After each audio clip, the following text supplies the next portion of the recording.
아유, 국회 상황이 지금 상당히 유동적으로 돌아가는 모양이에요. 지금 국회에서 오신 건가요? 아니요. 국회에서는 안 왔는데 네. 일단 지금 국회의장님이 국회에 출근하셨고 네. 원래는 국민의힘 쪽에서 의장 공관을 점거한다. 네. 물리적으로 저지한다. 이런 얘기까지 나왔다고 맞아요. 보도가 됐잖아요. 근데 예. 그거 안 했다는 거죠. 그리고 오늘은 헌재 소장 투표가 있어요. 네. 예, 그렇기 때문에 그 인준 투표는 해야 돼서 들어오지 않을까 싶습니다. 네. 그러니까 일단 헌법재판소장 인준 투표는 하고 국민의힘 의원들은 전원 퇴장하기로 한 것 같습니다. 오전에 원내대표 간 네. 회동이 의장실에서 있었는데 합의를 이루지는 못한 것 같고요. 그래서 만약에 그 국민의힘이 집단 퇴장을 하면 야당인 민주당이 남아서 보고를 하게 되는 이런 네. 상황이 되는 건가요? 그렇죠. 그건 뭐 예정된 수순입니다. 근데 네. 사실 관심을 끌었던 건 국민의힘이 국회 네. 선진화법에도 불구하고 물리력을 동원해서 막을까 안 막을까 이거였잖아요. 네. 지금 법적 절차로는 막을 수 있는 길이 없습니다. 네. 네. 그러니까 그러면 물리적으로 막는다면 어떤 방법이 있을까요? 네. 우선은 첫째 국회의장님을 국회에 못 들어가게 하는 방법이 출근 있어요. 저지. 출근 저지고 만약에 출근 저지에 실패했을 경우는 네. 의장실 앞을 막는 겁니다. 네. 이거는 그 나경원 전 원내대표 때 상황, 국회 맞아요. 선진화법 위반 상황이 다시 벌어질 수 있는 거죠. 네. 그런데 그 국회의장님을 본회의장에 못 들어가게 하는 거는 안 할 것 같습니다. 왜냐하면 헌법재판소장 네. 인준 표결을 해야 되기 때문에 네. 그 표결 끝나고 나오겠다. 네, 그게 사실 합리적인 수순인 거죠. 근데 여기서 한 말씀 드리고자 하면 네. 나경원 전 대표에 대한 법적 처리가 지금 그게 몇 년입니까? 질질 끌고 있어요. 굉장히 오래된 일이죠. 그러니까 무서워하질 않아요. 국회 선진화법 어기는 것을 무서워하지 않는 이 상황이 굉장히 우려스럽습니다. 그러니까 사실 별로 처벌이 안 되고 계속 미뤄지고 그렇죠. 하는데 별 지장이 없으니까 또 출마한다는 거 아닙니까? 네. 그리고 뭐 그렇죠. 나경원 의원 같은 경우에는 지금 동작에서 출마 준비하고 있고 네. 당무감사 결과 원외 1등을 했다는 거 아닙니까? 근데 중요한 포인트는 국회 선진화법 다시는 동물국회로 돌아가지 말고 이런 폭력 사태 만들지 말라는 취지인데 그게 재현될 우려가 있는 거네요. 그러니까 지금 재현되면 저는 의문의 일패가 나경원이 될 거라고 생각합니다. 네. 그때가 다시 연상될 그렇죠. 때고 예. 그러면 그 소환되고 나면 그 당시 상황이 소환되면 왜 이런 일이 다시 벌어졌을까? 재판이 더디게 진행됐고 네. 처벌 안 받아서 그렇다. 이런 얘기 나오지 않겠습니까? 그렇죠. 예. 그 지금 국회 상황은 어떤 건가요? 더불어민주당이 오늘 오후 1시 반부터 네, 의총을 하고 있는 상황인데요. 그 뭐 여러 가지 이슈들이 있는데 이동관 탄핵 그다음에 이제 손준성, 이정섭 두 검사 탄핵에 대해서 의견을 좀 조율하는 단계에 있는 걸까요? 그건 아니고요. 네. 그러니까 일단 이동관 탄핵에 대하여는 네. 비명계 소위 원칙과 공정 쪽 의원들도 다 동의했습니다. 원칙과 상식. 예. 원칙과 상식. 네. 예, 그래서 이원욱 의원도 다 뭐 긍정적인 얘기를 했고 조응천 의원도 긍정적인 얘기를 했고 예. 이동관 탄핵에는 만장일치였고요. 예. 그런데 그 검사 탄핵에 대해서는 이견이 좀 있었던 것 같습니다. 그런데 그 이견도 네. 소수였다는 거예요. 네. 그래서 그 탄핵안 두 개는 뭐 다시 재론할 뭐 그 여지는 없는 거고요. 네. 이제 선거구제 개편에 관한 토론을 할 예정인데 예. 지금 2시에 본회의니까 1시 30분에 의총을 열었다는 건 일단 의총을 열어놓고 잠시 휴회한 다음에 네. 이제 본회의 끝나고 나서 다시 길게 토론하자 이렇게 되는 거죠. 그러면 오늘 국회에서는 의장이 들어오고 다 의원들이 다 출석을 하게 되면 네. 지금 뭐 국회 화면 지금 실시간으로 여러분들께 보내드리고 있습니다. 뭐 속속 의원들이 자리를 차지하고 있는 건데요. 바로 투표에 들어가게 되는 건가요? 헌법재판소장 아니면 그 앞에 뭐 지금 법사위가 못 열렸어요? 네, 법사위가 못 열렸다는 건 법안 처리를 못 한다는 뜻이에요. 네. 그리고 그 기타 상임위에서 올라오는 결의안들이 있다고 들었습니다. 그러니까 그 결의안 처리하고 네. 뭐 인준 표결하고 이 순서는 이제 오늘 국회의장과 사무처가 정했겠죠. 네. 그리고 그러니까 일단 이동관 탄핵안 그리고 검사 탄핵안은 보고되고 상정돼야 되겠죠. 네. 자, 그러면 지금 오후 2시 9분 지나고 있는데요. 이동관 위원장에 대한 탄핵은 이르면 언제쯤 뭐 그러니까 보고가 일단 될까요? 보고가 된다고 네. 하면 오늘 그럼 안건 상정이 되잖아요. 예. 그러면 안건 상정된 이후 예. 24시간에서 72시간 사이에 표결해야 돼요. 그렇죠. 예. 그러니까 24시간이면 오늘 예를 들면 3시에 네. 그러니까 안건이 상정되면 네. 내일 3시 이후에는 표결할 수 있는 거죠. 있다. 그러면 사실상 12월 1일 내일 오후 3시 이후에 네. 이동관 위원장의 직무가 정지되는 상황이 일어날 수 있는 일어날 거죠. 수 있다. 지금으로선 일어날 가능성이 높죠. 네. 그런데 소문이 많이 돌았잖아요. 네. 두 가지가 돌았잖아요. 이동관 위원장이 자진 사퇴할 것이다. 맞아요. 예. 그런데 본인이 중앙일보인가요? 나와서 인터뷰를 통해서 자진 사퇴 없다. 없다. 예. 근데 사실은 지금 자진 사퇴의 의미는 네. 사실 YTN도 마무리하지 못했고 네. 연합뉴스 TV도 마무리하지 못했고 저희들 입장에서는 방송 장악을 저지한 거잖아요. 네. 민주당이 저지한 셈이에요. 예. 그러니까 민주당과 예. 시민사회와 국민들 그리고 사실은 기자들도 뒤에서는 다 이게 부당하다고 얘기했어요. 그러니까 그런 여론이 네. 이제 저지를 일단 시킨 건데 그 뒷얘기는 좀 봐야 돼요. 네. YTN이 그럼 YTN 의결을 왜 못했을까?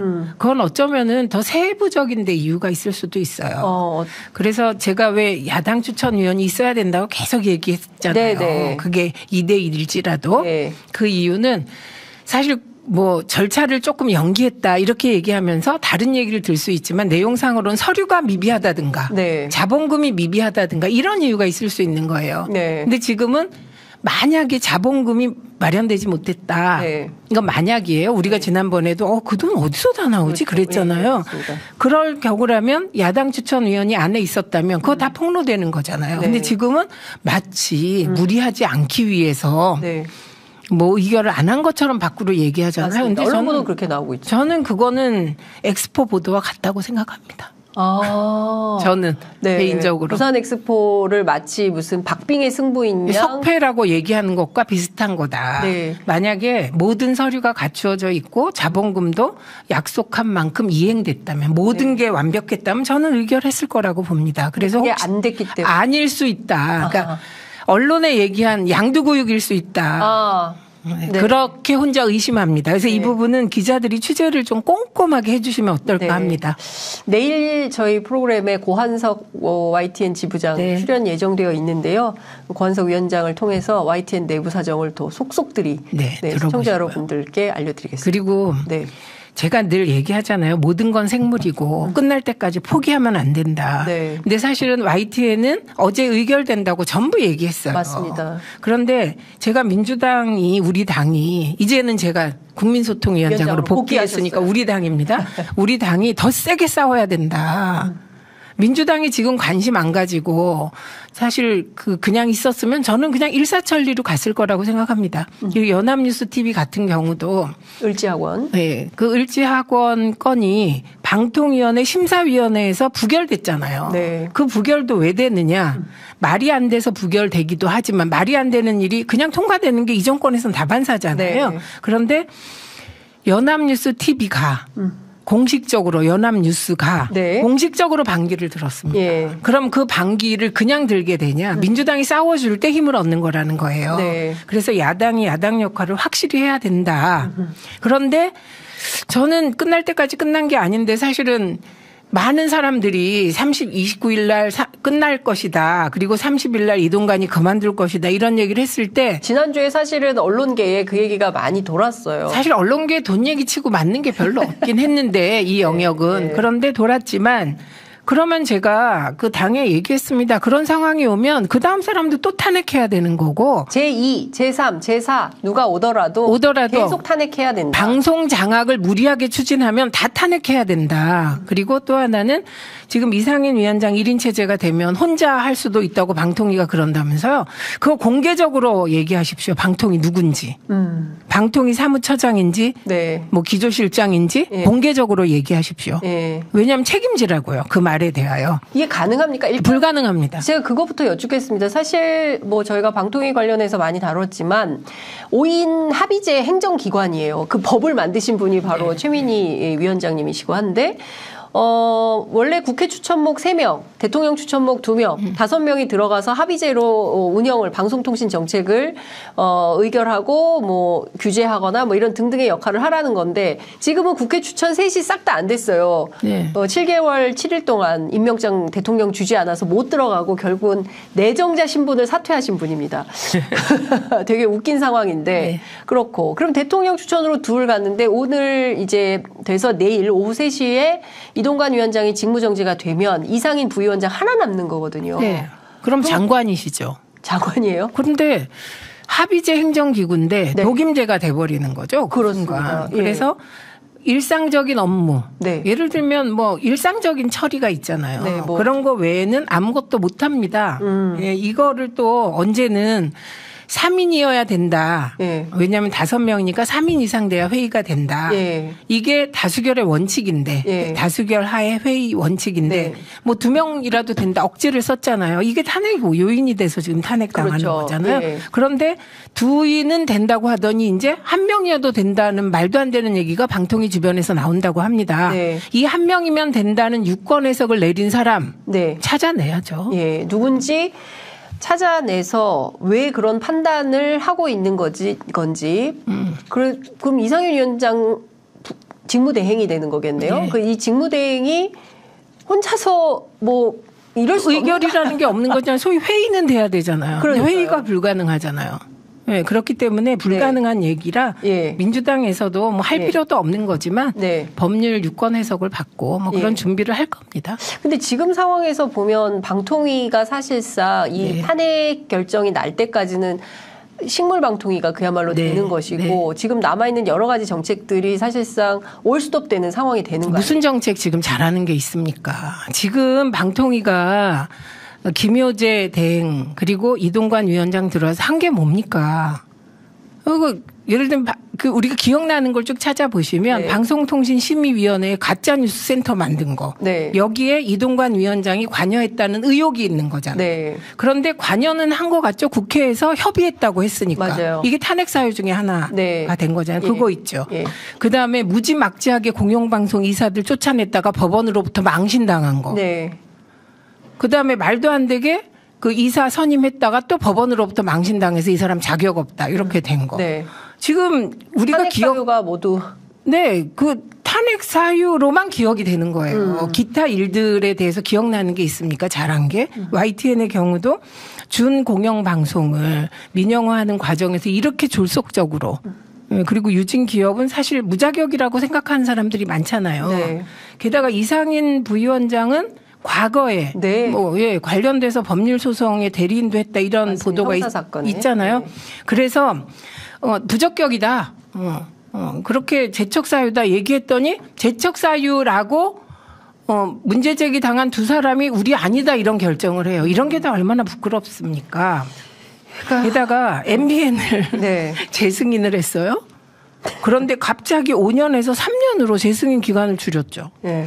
3년으로 줄였죠. 왜 이런 결정을 하는 겁니까? 저는 예뻐하는 방송 외에는 아주 예뻐하는 방송 외에는 이게 5년으로 하거나 4년으로 해놓으면 네. 이 정권 하에서 4년 후면 다시 재승인이 안 되잖아요. 예. 3년이면 막 아슬아슬하게 걸리잖아요. 예. 저희 길들이기라고 생각합니다. 그러니까 계속 정권의 입맛에 맞게 핸들링하기 네. 위한. 그래서 3년으로 줄였더라고요. 근데 이게 3년으로 이렇게 막 해도 되는 거예요. 아니 그거는 고무줄로 이렇게 편한. 법에 3년 이상, 뭐 이렇게 2년 이상 이런 식으로 되잖아요. 네. 왜냐하면 법에 2년으로 해라, 3년으로 해라 이렇게 할 수는 네. 없어요. 네. 예, 그러니까 그런 걸 악용해서. 말도 안 되는 결정들을 그냥 말 되는 듯이 하고 있는 거죠. 예. 자, 그러면 지금 상황에서 보면 이동관 위원장이 예컨대 내일 탄핵으로 직무 정지 상황이 되면 언론 환경이 좀 어떻게 바뀔 수가 있을까요? 일단 중요한 거는 MBC 네. 권태선 이사장을 지금 권익위가 또 괴롭히고 막 이렇게 괴롭히고 있잖아요. 네. 그런 거 해봤자 소용없게 되죠. 예. KBS 이사는 대통령 임명이지만 네. 그 MBC는 방통위원장 임명이잖아요. 네, 네. 그렇기 때문에 MBC에 대한 방송 장악은 네. 이 상태에서 중지되는 거예요. 그리고 이 나비 효과라는 게 있죠. 그래서 그러니까 방통위가 서는 게 아니고요. 네. 방통위의 방송 장악이 저지되는 겁니다. 이렇게 생각하셔야 돼요. 방통위의 방송 장악이 저지되는 것이다. 이런 말씀 네. 주셨습니다. 네. 사실 무리수를 초반부터 굉장히 많이 두었던 것 같아요. 네. 그리고 또 최민희 위원장님 입장에서 볼 때는 사실 지난 3월 30일 날 의결돼서 국회에서 의결돼서 지금까지 하면은 근 한 7, 8개월을 아무것도 못하고 계신 정확히 7개월 7일 네. 제가 그만두기 전까지는 네. 그만두기 전까지는 방송에 나가도 네. 방송 관련 사안에 대해서만 그것도 아주 조심스럽게. 네. 왜냐하면 사실 당의 요청도 있었어요. 네. 민주당은 제가 들어가야 되는 거예요. 내용을 잘하는 사람이 들어가서 역할을 해줘야 되니까 네. 책 잡힐 짓은 하지 말아달라 이런 입장이 있었어요. 당연하겠죠. 당에서. 예, 그렇기도 했지만 또 저 자신도 방통위원 내정자가 뭐 예를 들면 뭐 이재명 대표가 어떻고 뭐 김건희 여사가 어떻고 이럴 수 없잖아요. 네. 그래서 논평을 못했으니까 엄청 답답했죠. 그런데 그 7개월 7일 이후에 네. 제가 던지고 난 다음에는 이제 방송 나가서 얘기를 자유롭게 하는데 문제는 이제 기존에 계시던 분을 빼고 저를 넣을 수 없기 때문에 일자리를 많이 잃었습니다. 일자리를 많이 잃었습니다. 예, 박일복님께서 최민희님 힘내세요. 라고 문자 댓글 주셨습니다. 근데 지금 상황에서 보면 뭐 다시 좀 민주당 입장에서는 그 언론 관련해서 힘차게 좀 그 싸움을 해야 되는 상황이 됐다 이렇게 볼 수밖에 없는데 이동관 위원장이 얼마 전에 중앙일보 인터뷰에서 뭐 제2, 제3의 이동관이 와서 언론 정상화의 기차는 멈추지 않는다. 그러니까 계속 간다 이런 표현을 했거든요. 그거 뻘소리입니다. 그런 네? 게. 뻘소리. 뭐가 방송 정상하고 언론 정상화입니까? 네. 방송 장악이고 언론 탄압이지. 네. 예, 그래서 MB 때 홍보수석 하시면서 네. 방송 장악을 기획했다 이렇게 지목된 분이잖아요. 네. 그리고 사실 그때 법적 처벌도 받아야 됐는데 네. 그때 공소시효가 지났든가 뭐 좀 석연치 않은 이유로 뭐 그 법적 처벌을 안 받아서 이게 반복되는 거거든요. 네. 그래서 저는 이 정부 들어서 좀 아까 우리가 얘기했던 엑스포는 석패가 아니고 완패고요. 네. 그리고 정말 혈세를 잘 못 쓴 거죠. 근데 부산 시민들께 저희가 너무 그 정치권이 다 죄송해서 네. 지금 비판을 자제하고 있는 거 아닙니까? 마찬가지로 이런 거예요. 예를 들면 그 방송 정상화라고 얘기하면 네. 이동관이 그러면 국민들은 방송 장악으로 읽는다. 예, 이런 상황인 거죠. 그리고 아까 제가 말씀드렸잖아요. 그 전제가 제2, 제3의 이동관이 온다. 네. 그래서 방송 장악을 할 거다. 그럼 네. 민주당도 제2, 제3의 탄핵할 겁니다. 네. 자, 그러면 제2, 제3의 올 이동관이 있습니까? 정상적이라면 안 와야 되는데 네. 뭐 워낙 유유상종도 있지 않겠습니까? 그러니까 뭐 그건 알 수가 없다. 근데 네. 중요한 포인트는 지난번에 이상민 장관의 경우에 탄핵소추안을 냈지만 사실은 검사 측인, 변호인 측이죠. 법사위원장이 제대로 된 역할을 안 해서 네. 이번에도 또 비슷한 상황이 연출되지 않겠냐라는 우려도 있고 실제로 헌재에서 이동관 위원장에 대한 탄핵이 어떻게 될 거라고 전망을 좀 하고. 저는 못 하겠고요. 왜 못 하겠냐면 네. 정말 그 법률가들의 판단은 사실 이런 거잖아요. 법률이라는 건 상식에 최소화잖아요. 네. 그런데 그 상식에 최소화니까 우리가 보기에는 저런 무진막지한 방송 장악에 네. 권태선 이사장에 대해서는 1심 지고 2심 지고 또 3심까지 갔어요. 방통위가. 네. 네. 그러니까 이런 게 말이 되나 이게. 그 5명의 합의제 행정기구를 2인 독임제로 운영하는 건 이건 불법이다. 네. 명백하게. 네. 예, 이런데 무슨 너무 복잡해서 이게 이제 상식적으로 이게 판단하면 법률은 최소화시키는데 저는 뭐 명백하게 방통위법 설치법 위반, 방통위 설치법 위반, 네. 그다음에 방송통신 심의 독립 위반. 네. 네, 그거는 뭐 탄핵 사유 딱 떨어지는 법적 탄핵 사유라고 봅니다. 네. 근데 사실 헌재는 사실은 뭐 여론에 의해서 상당히 또 영향을 받는 그렇죠. 기구이기도 하지 않습니까? 그래서 뭐 그렇습니다. 법률적으로만 물론 이제 법조문에 따라서 판단은 하겠지만 시민들이 이동관 위원장 탄핵에 대해서 어떤 여론을 보여주느냐에 따라서 상당히 또 영향을 미칠 가능성은 없을까요? 일단은 그거는 6개월 후에요. 네. 예, 헌재가 무슨 뭐 그걸 땡겨가지고 2개월 만에 하면 그건 헌재가 정치적인 거고. 네. 예, 저 방통위원인데 저의 적격 부적격을 법제처가 판단하는데 네. 6개월 이상이 걸려도 못했거든요. 그렇죠. 그런데 방통위원장 탄핵을 못했죠. 끝내 아직 안 했습니다. 근데 할 필요가 없다고 지금 생각할 수도 있는데 어쨌든 6개월이 지나도 저 개인의 부적격이냐 적격이냐를 못했어요. 네. 그런데 위원장 탄핵을 헌재가 2개월에 땡겨서 하면 그 헌재는 네. 진짜 이제 더 이상 존재 근거가 사라지는 것이죠. 그래서 6개월이에요. 대개 6개월 꽉 채워서 하는데 6개월 이후의 일은 총선 결과에 따라 많이 좌우될 것이다. 저는 이렇게 보고 민주당은 그러니까 총선 이전에는 결론을 못 낸다. 저는 못 낼 거라고 봅니다. 총선 이후의 상황을 보고 헌재가 결정한다. 헌재가 총선 이전에 예를 들면 총선이 4월이잖아요. 3월 달에 판단했다고 칩시다. 그게 탄핵안 인용이든 기각이든. 그러면 이건 어느 쪽 정치권의 편을 드는 것으로 되잖아요. 그렇죠. 그러니까 못할 것으로 봅니다. 그래서 제가 이종석 그 헌법재판소장에 대해서 민주당이 굉장히 신중하게 판단을 해야 되는데 친구를 보내고 동기를 보내고 이유가 있지 않겠습니까? 그렇죠. 헌재는 탄핵을 최종적으로 심판하는 데잖아요. 그래서 그건 윤석열 대통령의 원대한 포석이 아닌가 그렇게 생각합니다. 저는 정치 상황에서 어떤 일이 벌어질지 모르니 믿는 사람 갖다 놓는 건데 다 소용없죠. 그렇지만 사실은 뭐 국민들의 판단과 상식의 눈높이 이게 제일 중요한 거 아니겠습니까? 그렇습니다. 그 친구보다. 노무현 대통령 그 탄핵안도 사실 그때 헌법재판소장이 누굽니까? 굉장히 보수적인, 아주 보수적인, 너무 보수적인 분인데 그때 열린우리당이 총선 과반해버렸잖아요. 역사상 처음으로. 맞아요. 그리고 민노당 합쳐서 162석 했잖아요. 그러니까 헌재도 그냥 따라가는 거고 박근혜 대통령 탄핵은 그럼 뭐 그때 헌법재판소장은 뭐 진보였습니까? 아니거든요. 맞습니다. 그러니까 어쨌든 중요한 것은 국민의 여론이다. 그렇습니다. 그리고 국민의 판단 여하에 따라서 헌법재판소도 결정을 동반해서 할 수밖에 없다. 이런 말씀을 주셨습니다. 뭐 사실은 앞서 말씀 주신 대로 언론 환경이 굉장히 많이 엄혹해졌습니다. 특히 그 연합뉴스 TV, 그 다음에 이제 YTN 인수 전에 뛰어들었던 유진기업하고 그 다음에 을지학원. 뭐 이 문제에 대해서 원래는 어제 될 거라고 했는데 실제로 그냥 넘겨버렸어요. 연합뉴스는 될 수가 없었어요. 처음부터. 처음부터. 왜 그렇게? 왜냐하면 그러니까 연합뉴스가 공식적으로 반대 입장을 세게 냈습니다.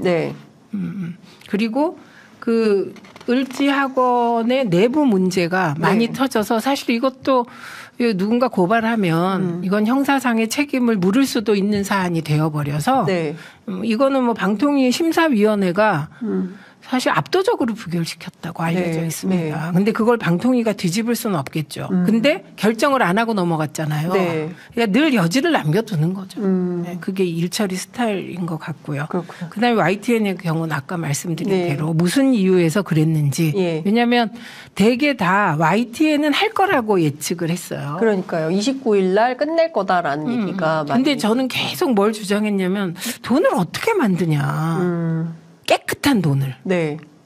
그러니까 돈이 없어서. 아니, 저는 의심을 했다는 거예요. 이게 사실인지 아닌지 제가 취재할 길이 없어서. 근데 저는 계속, 거기 그런 돈이 없다고 하는데, 보도도 됐어요. 그런데 어떻게 마련할까? 이게 궁금했다는 거예요. 그런데 이 돈은 깨끗해야 되잖아요. 왜냐하면 다 드러나요. 어디서 어떻게 마련한 돈인지가 다 확인이 될 수밖에 없다. 그럼요. 그러니까 결국에는 자금을 마련하지 못하고 뭐 여러 가지 저간의 사정 때문에 사정도 있을 수 있으니 취재를 해주시라. 알겠습니다. 전 아니길 바라지만 아니길 바라지만 취재를 해주시라 이런 말씀 주셨습니다. 일단 이동관 위원장이 오늘과 내일의 국회 본회의에서 탄핵이 결정이 되면 그야말로 윤석열 정부가 그토록 주장해왔던 언론장악 시나리오에 브레이크가 걸리는 거 아니겠습니까? 근데 반은 KBS는 장악된 것 같은데요? KBS요? 제가 KBS 뉴스 봤는데 깜짝 놀랐어요. 와, 대단하다. 진짜 제가 직접 아깝게 엑스포 졌다, 사우디에게. 그런 요지의 보도를 본 거예요. 저희 어머니랑 같이. 어머니 KBS만 보셔가지고. 깜짝 놀랐어요. 이게 어떻게 119대 29가 예. 29가 29. 석패입니까? 네.